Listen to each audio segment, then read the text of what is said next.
La TVT au cœur de l'information.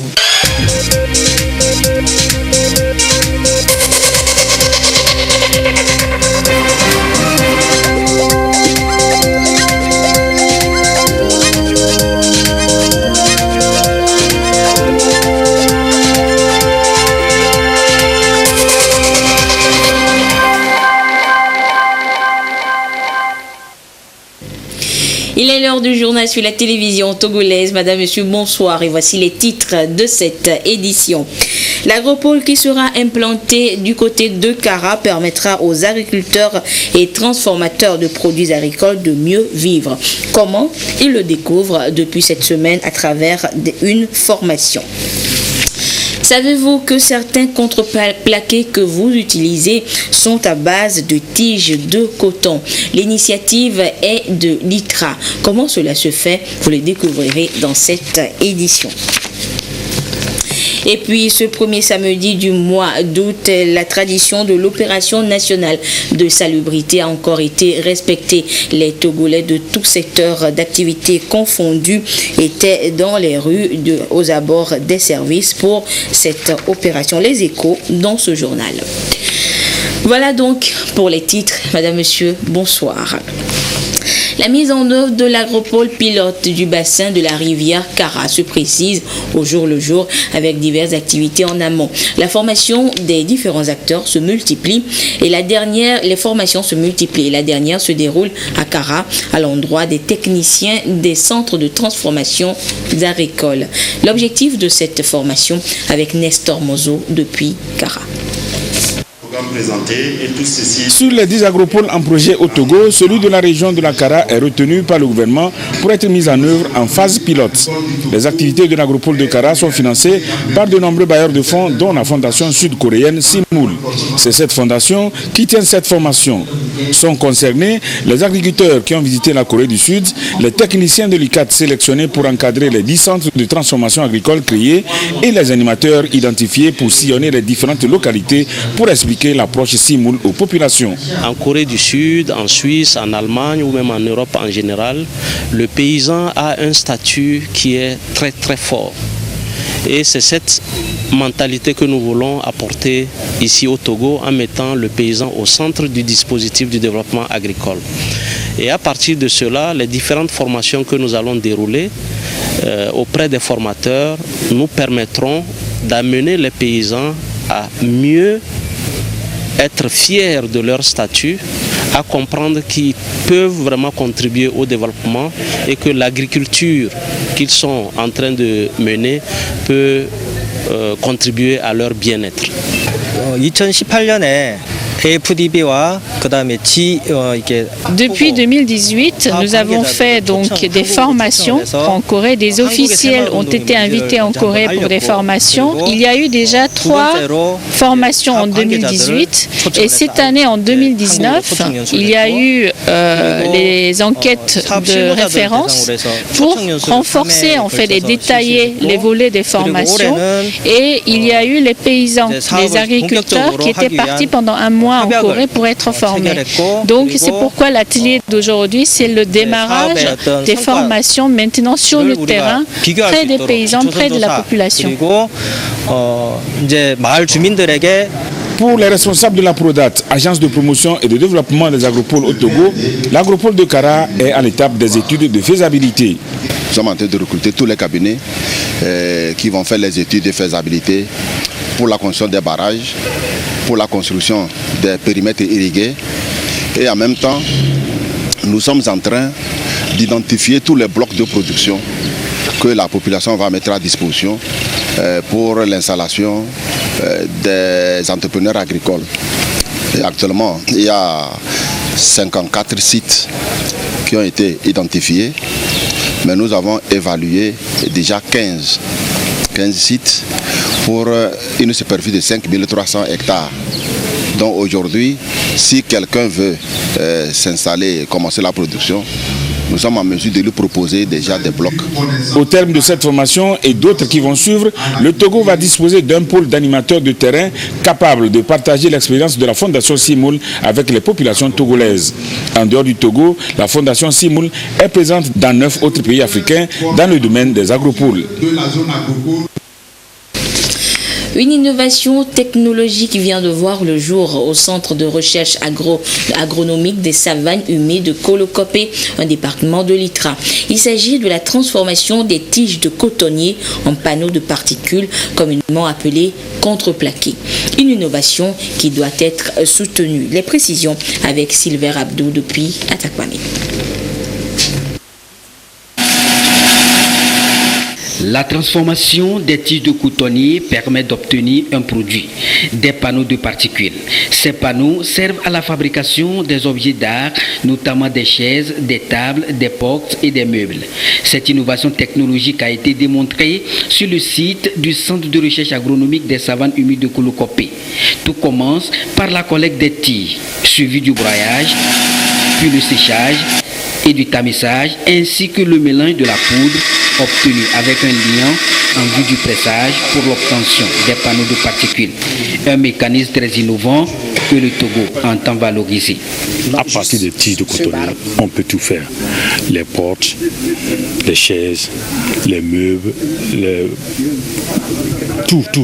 tout ce que nous pouvons utiliser dans nos maisons, on peut réaliser à partir des panneaux réalisés avec les tiges de cotonnier. Donc on peut donner encore un autre cycle, une autre valeur aux tiges de coton. Et la technologie est là. Donc nous appelons donc maintenant les bailleurs du fonds qui peuvent nous permettre de passer à l'échelle.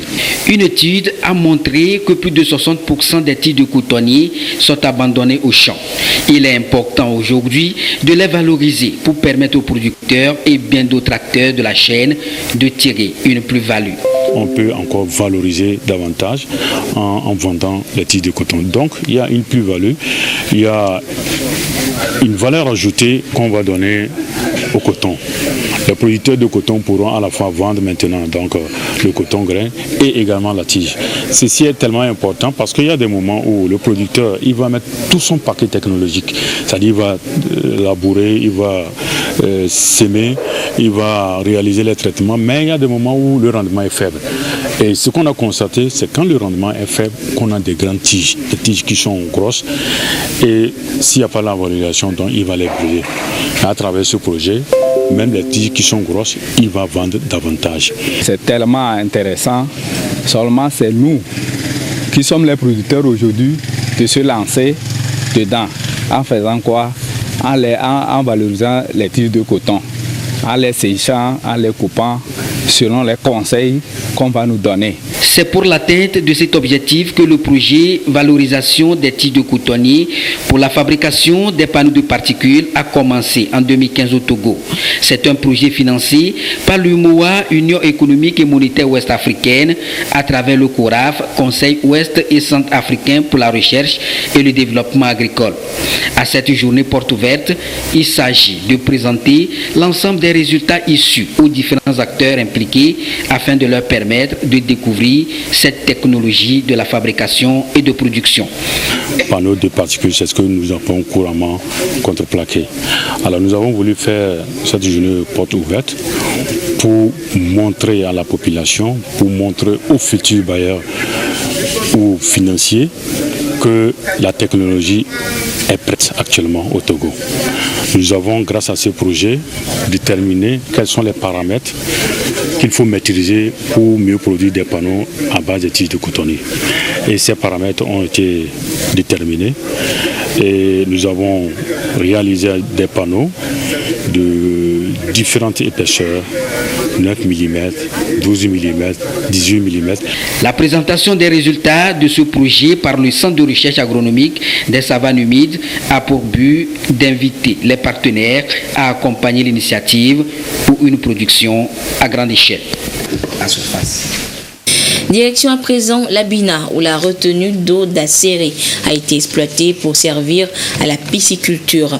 L'initiative a commencé par donner des résultats et la pêche a démarré il y a quelques jours. Le compte rendu avec Nestor Mouzo.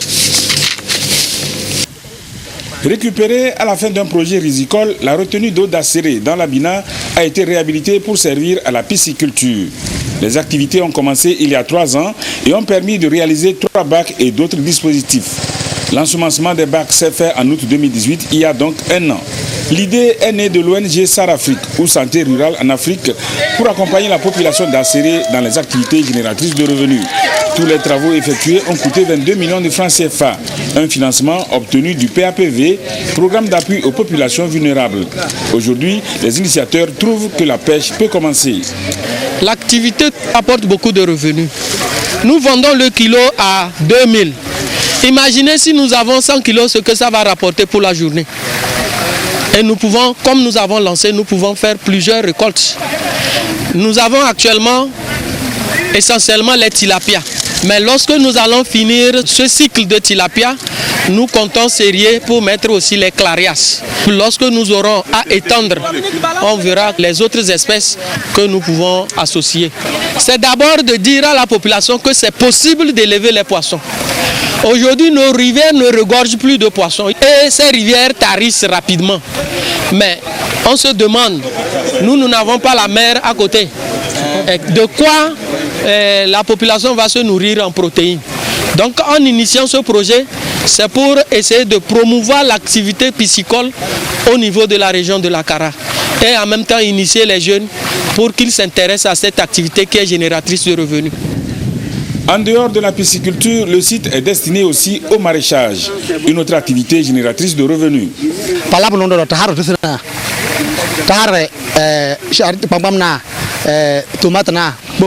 Nous allons produire des légumes, de la tomate et de la laitue, même en saison sèche, pour les vendre aux bonnes femmes.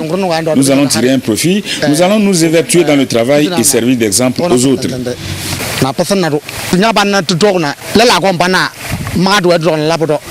Le préfet de la Bina a salué le dynamisme de l'ONG SAR-Afrique, grâce auquel des ouvrages ont été mis en place à Asséré pour permettre à la population de pratiquer la pisciculture et le maraîchage en vue de sortir de la pauvreté. Abanor Ataba a remercié le gouvernement pour avoir conçu le PAPV qui a aidé SAR-Afrique dans ce projet. Consommer local, c'est le message que les responsables de l'ICAT, Institut de conseil d'appui technique du Togo, ont porté aux journalistes, acteurs agricoles et surtout au public. C'était hier donc à la foire Made in Togo qui bat toujours son plein à Lomé. Le compte rendu avec Carmen Madji Nakako. L'Institut de conseil d'appui technique du Togo ICAT Togo s'ouvre au public. Cette entreprise spécialisée dans les secteurs de l'agronomie réunit exposants, visiteurs et médias pour les instruire sur ses attributions. L'ICAT intervient surtout en diffusant des informations techniques sur un certain nombre d'innovations agricoles qui permettent d'assurer non seulement la productivité des exploitations agricoles, mais également d'assurer la qualité de ces produits en vue d'assurer un marché, le marché ou bien la commercialisation de ces produits. C'est également d'informer surtout les acteurs de ces filières qui veulent s'organiser sur la démarche ou la méthodologie ou bien les étapes à suivre pour se créer comme société coopérative agricole et également les étapes qu'il faut pour être association agricole. Au-delà de l'appui technique que l'ICAT apporte aux producteurs sur le terrain, il offre également l'opportunité aux acteurs de faire connaître leurs produits de transformation. Nous faisons la promotion des produits agricoles à travers leur valorisation, leur conservation, leur transformation. Donc on peut également trouver des échantillons de produits agricoles valorisés, transformés, qui peut intéresser tout visiteur du stand de l'ICAT. Dans le stand de l'ICAT à la foire Made in Togo, plusieurs produits allant du cosmétique à l'alimentaire sont exposés. Le public de Lomé est donc convié à faire un tour à cette foire typiquement togolais. Ici, le savoir-faire togolais est révélé dans toutes ses dimensions. Et sachez qu'à la demande des exposants et de plusieurs visiteurs, la 3e édition de la foire Made in Togo qui se déroule actuellement sur le site du Centre togolais des expositions et foires de Lomé Togo 2000 est prolongée jusqu'au lundi 12 août 2019. Et pour plus d'informations, contactez les responsables du centre au numéro de téléphone 90 31 76 37, le 99 64 40 01 ou écrire à l'adresse mail ceteflomé@cetef.tg ou consulter le site du centre, le www.cetef.tg. Ambiance inhabituelle ce samedi au Centre national de transfusion sanguine à Lomé. Les journalistes ont pris d'assaut le centre et ceci pour répondre à l'appel à la mobilisation des membres de la corporation pour le don de sang pour sauver une vie. Le compte rendu avec Gérard Lagoudou. Ils sont présents au Centre national de transfusion sanguine. Ils sont ici pour accomplir un geste humanitaire, sauver des vies par le don de sang. Une exhortation de l'Union internationale de la presse francophone UPF section Togo. Et c'est avec sourire que la presse togolaise a dit oui à l'opération Mon sang pour une vie. Le fait que nous posons cet acte-là aujourd'hui peut également susciter l'engouement au niveau donc de la population, surtout ceux qui se retrouvent en nous. Vous faites un geste pour sauver quelqu'un et en même temps, le geste que vous faites vous permettra de savoir votre statut sur certaines maladies. J'avais été victime de ça il y a de cela 8 ans. Chaque jour, il faut 4 poches de sang. Donc on venait ici, par moment on dormait ici. C'est toujours difficile de trouver les 4 poches. Un geste humanitaire pour prouver que nous les journalistes, nous ne sommes pas là uniquement avec nos micros, mais nous pouvons également contribuer au développement. Je n'en ai plus donné, ça doit faire pratiquement plus d'une dizaine d'années, mais avec l'initiative de l'UPF, je crois que c'est très important. Au sein de la corporation, Franck Missité, journaliste et directeur de cabinet du ministère de la Communication. J'ai tenu à marquer ma présence ici ce matin pour apporter mon soutien à cette initiative et surtout dire bravo à ceux qui l'ont prise.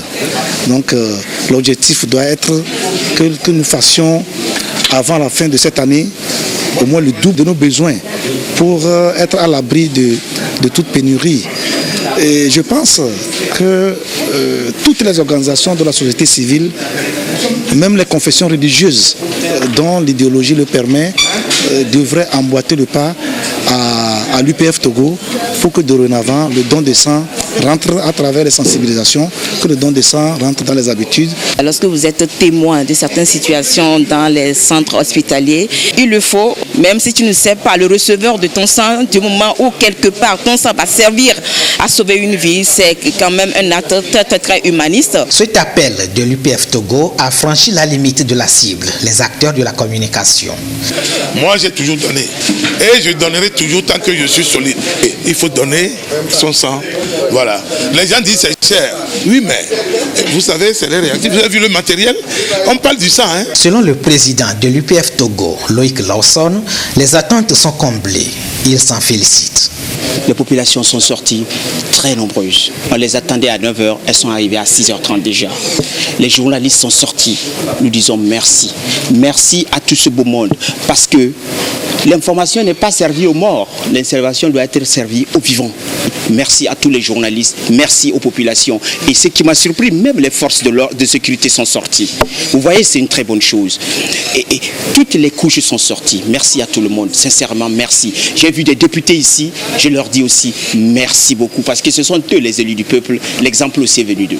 Les responsables du Centre national de transfusion sanguine ont exprimé leur gratitude à l'UPF Togo pour son engagement dans la lutte contre la pénurie de sang. Nous profitons pour dire d'abord un grand merci à l'UPF pour l'organisation qu'elle a fait, l'opération Mon sang pour une vie, pour venir donner de leur sang parce que l'UPF se dit c'est pas bon à chaque moment. Dans les parutions, ils parlent de la pénurie du don de sang, mais cette fois-ci, eux-mêmes vont passer à l'acte et la population est derrière eux. Nous profitons pour dire encore un grand merci aux journalistes, aux acteurs, aux techniciens et à tous les acteurs de médias. Selon l'Organisation mondiale de la santé, le Togo a besoin de 75 000 poches de sang par an. Mais l'UPF Togo compte aller à grande échelle à travers la prochaine campagne nationale et annuelle dénommée 100 000 poches de sang pour le Togo.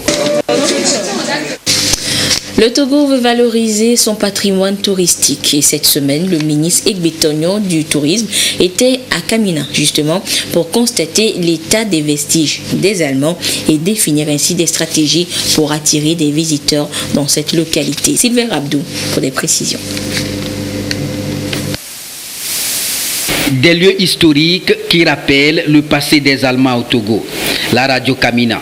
Construite dans les années 1914, cette radio émettait de ce site jusqu'à Berlin. Les vestiges de ces génies allemands, les voici. Des pylônes et bien d'autres infrastructures. Ces différents instruments ont servi à l'époque à soutenir l'antenne et à alimenter la radio. Le ministre de la Culture, du Tourisme et des Loisirs est allé toucher du doigt ces vestiges en vue de leur revalorisation destinée à les rendre plus viables. Il s'agit donc pour le ministre de reconstituer l'histoire du site pour que Kamina devienne l'un des plus grands sites touristiques au Togo. Mon passage ici s'inscrit dans le cadre d'une série de visites de nos sites touristiques.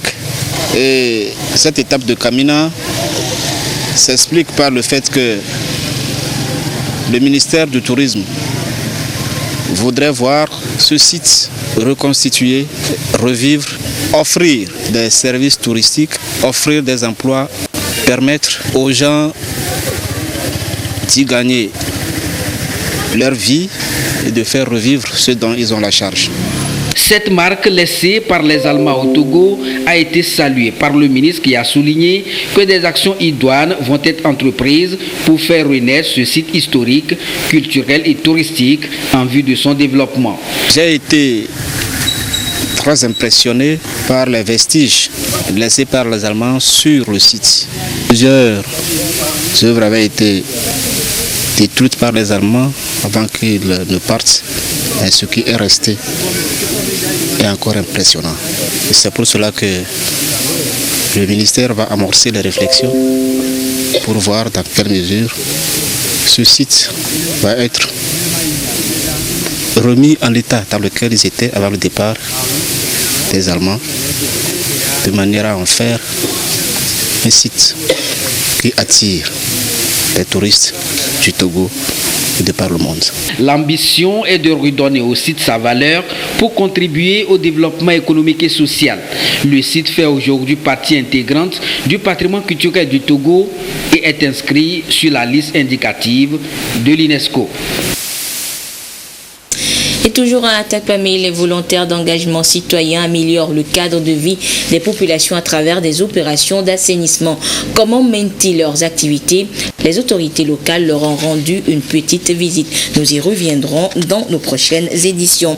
Et pour emboîter le pas aux volontaires, les Togolais de tous les secteurs d'activité étaient munis d'outils de tout genre pour l'opération nationale de salubrité. Et c'est la tradition du premier samedi du mois qui a été ainsi respecté. Le compte rendu dans ce condensé de reportage.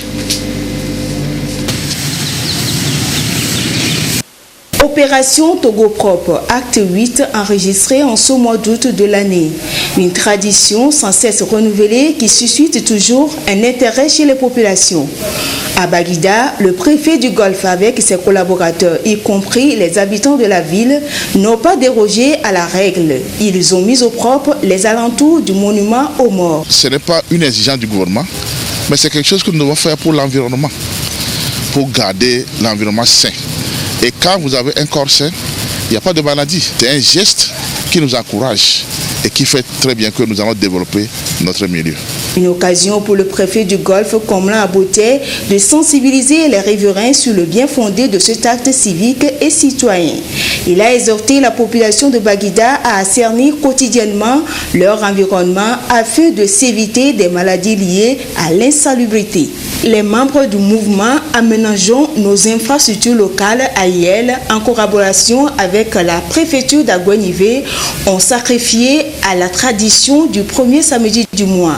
Le site du marché d'Agouté Centre, le sujet Potavé et Agnavé ont été mis au propre. propre. Ce qui est intéressant, c'est que cette fois-ci, on s'est concentré sur 3 villages. Donc on a demandé à tout le monde de venir, on va travailler. J'exhorte tous ceux qui n'ont pas pu faire partie de cette mobilisation, de se mobiliser nombreux pour le mois de septembre, afin que nous puissions participer à la salubrité publique de notre localité. L'AIL adhère à l'initiative et entend susciter l'engagement citoyen auprès de la population, surtout de la couche juvénile. Il est 6 h du matin à Lomé. Les différentes organisations et associations de la place ont pris d'assaut les différents endroits de la capitale pour un assainissement complet en ce premier samedi du mois d'août. Que ce soit à Détikopé, à Goué-Fidoupoui, à Védi, Limousine ou encore dans l'enceinte de la société de transport de Lomé-Soutral, l'acte a été remarquable. Des petites actions, des petits gestes chaque jour de propreté et de civisme qui font qu'au bout d'un certain moment, notre environnement sera mieux entretenu, ce sera un meilleur espace de travail pour nous et pour tous nos collègues. Citoyennes et citoyens sont donc appelés à perpétuer cette action afin de faire de leur communauté des endroits où il fait bon vivre. Mettre au propre son environnement reste un acte de salubrité qui contribue à assainir le cadre de vie. À Tchamba, les jeunes l'ont compris. Munis de matériel adéquat, ils ont balayé le centre-ville, les abords de l'ancien marché, ceux du commissariat, la brigade de la gendarmerie, les bureaux de la préfecture ainsi que la cour du chef canton de Tchamba. On veut que la ville soit propre, c'est pour cela qu'on est sorti. C'est un acte de citoyenneté, c'est notre devoir pour éviter les maladies aussi. Lorsqu'on parle d'assainissement, y compris tout, c'est le moteur même du développement parce que sans la santé, on ne peut rien faire. Nous sommes très fiers de le faire. Action citoyenne achevée par une sensibilisation sur les valeurs civiques, la paix et le vivre ensemble. Si la jeunesse est sortie, c'est pour démontrer l'engouement de tenir la politique du chef de l'État en matière de la propriété et de l'assainissement de notre cadre de vie. Témoigner leur détermination dans la lutte pour le développement. Les jeunes citoyens actifs ont poursuivi la sensibilisation en sillonnant les artères de la ville de Tchamba. Une caravane pour appeler la population et surtout les jeunes à former un grand ensemble pour œuvrer au développement de la préfecture dans un esprit patriotique, civique et citoyen. Les Jeunes sans frontières pour le développement du Togo, mobilisés pour la cause d'un environnement sain. De part et d'autre de cette rue, à Toko et à Bové, tous ont répondu présents à cette opération de reboisement. Mise en terre de jeunes plants et arrosage, l'exemple a été donné par les premiers responsables du mouvement. Le mouvement Jeunes sans frontières pour le développement du Togo tient à soutenir la politique du chef de l'État qui a employé de gros moyens pour la mise en œuvre et l'installation d'infrastructures routières viables. Le JSFDT se tiendra toujours aux côtés de la politique du chef de l'État quand il s'agira de la jeunesse, du social. Pour une politique environnementale réussie, les Jeunes sans frontières pour le développement s'y attellent. Pour un bon suivi de l'acte posé, le mouvement met à contribution l'Agence nationale d'assainissement et de salubrité publique, ANASAP. Voici le siège de la future mairie de la commune de Tone 2 à Naki-Ouest. C'est le site retenu par les populations pour cette opération Togo propre. L'intérieur du bâtiment, tout comme ses alentours, ont été mis au propre. Outre leur adhésion manifeste au civisme environnemental prôné par les plus hautes autorités à travers cette initiative, la population des 3 cantons que compte cette commune, notamment Nanergou, Nawaré et Naki-Ouest, ont voulu par cette opération envoyer un message clair à leurs élus locaux. C'est pour leur montrer le civisme, le patriotisme, que nous nous sommes retrouvés ensemble pour entretenir les lieux et leur demander aussi d'être ensemble comme ça pour pouvoir travailler et développer notre commune 2. Même opération de salubrité à Korbongou sur le site qui abrite les locaux de la future mairie de la commune de Tone 4. Ici, les populations prennent très au sérieux l'environnement de travail de leurs élus locaux. Nul ne peut travailler dans un environnement un peu malsain. C'est pourquoi ce site, nous devons quand même l'entretenir avant qu'il ne s'installe. Si on est sorti massivement, c'est effectivement pour donner un message aux conseillers que si nous sommes là, c'est pour les soutenir, pour leur commune et pour qu'ils s'installent et travaillent dans de bonnes conditions. Pour s'assurer du bon déroulement de ces opérations de salubrité publique dans les 4 communes de la préfecture de Thone, le préfet a effectué une tournée à Naki-Ouest et à Korbongo. Il a salué les populations pour leur mobilisation et leur sens élevé du civisme. Il les a exhortés à pérenniser cette opération dans leur localité, aussi bien pour la sauvegarde de leur environnement, mais aussi pour leur bien-être sanitaire. Cette question à présent, l'art de la marionnette nourrit-il son homme? Contribue-t-il au développement socio-économique du pays d'ailleurs? Eh bien, nous allons le découvrir dans le sujet qui va suivre. C'est un dossier signé Chaz Nambaga depuis Dapan. Moi aussi, je vais te frapper. Voici un spectacle de marionnettes joué ici par la troupe féminine de l'association Bouam. Il s'agit d'un art qui consiste à manipuler des figurines articulées ou non à l'aide des doigts, des fils ou des bâtons. Madame Adama Bako en a fait une passion qu'elle s'est découverte toute petite. J'ai découvert l'art de la marionnette avec un supérieur du nom de Danaï Kanafei. J'ai vu la marionnette quand j'étais encore au CE2. C'est quelque chose qui me plaît. C'est depuis toute petite que j'ai aimé l'art. Donc, arrivé à la troupe nationale, j'ai vu la marionnette, j'ai dit, voilà ce que je veux faire. Et c'est le début d'une longue aventure faite de passion et de spectacles aux 4 coins du monde. De cette passion, Madame Adama Bako a vite compris qu'elle pouvait se faire une fortune avec l'art de la marionnette. Elle fit donc de cet art un métier qui devient au fil des ans un filon d'or qui lui permet de gagner sa vie. Quand vous êtes marionnettiste, vous pouvez vendre les marionnettes. Moi, une fois, je pense, j'ai vendu une marionnette à 1000 €. Donc 650 presque 1000. Et c'est quelque chose. Et puis lors de nos tournées, nous gagnons un spectacle, c'est à plus de 1000 € à l'extérieur. Donc quand vous vous appliquez efficacement, vous êtes invité de par le monde entier et vous y gagnez. Moi, je ne sais pas lire, Le métier nourrit donc son homme, mais au-delà, il contribue à la création d'emplois et de richesses. De par sa facilité à mobiliser les foules, même dans les coins les plus reculés, l'art de la marionnette se révèle aussi comme un puissant vecteur de mots d'ordre de développement communautaire et un instrument de changement de comportement.